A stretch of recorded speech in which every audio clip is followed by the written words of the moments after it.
Giayo ni Jesus ang paralitiko. Marcos Kapitulo 2, 1:12. Paglabay sa pipila ka adlaw, mibalik si Jesus sa Capernaum. Pikaylap ang balita nga ana siya sa iyang balay. Busa daghang mga tawo ang nagtigom didto hangtod nga napuno ang balay ug nagdasok sila bisan pa sa may pultahan. Giwali niya ang pulong sa Dios kanila. Ug anya may miabot nga paralitiko nga gidayungan sa upat ka tawo. Apan tungod kay nagadasok ang mga tawo dili sila makaduol kang Jesus. Busa gibangagan nila ang atop tungod sa gitindogan ni Jesus. Anya gitanto nila ang paralitiko nga nagahigda sa iyang higdaanan. Pagkakita ni Jesus nga dako ang ilang pagtuo kanya, mingon siya sa paralitiko, gipasaylo na ang imong mga sala.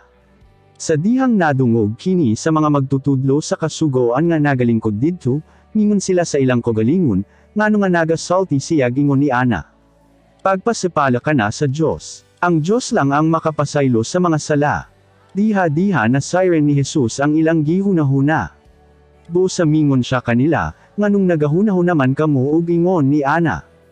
Ansa badiyay ang masayon, ang pag-ingon sa paralitiko gipasaylo na ang imong mga sala, o ang pag-ingon tindog, dadaang imong higdaanan og lakaw. Karon, pamatud-an ko kaninyo pinaagi sa pag-ayo nining paralitiko nga ako nga anak sa tawo may gahom dinhi sa yuta sa pagpasaylo sa mga sala. Anya mingon siya sa paralitiko, tindog, dadaang imong higdaanan og paulit.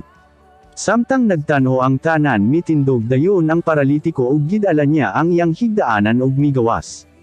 Natingala gayod silang tanan ug gidayeg nila ang Dios.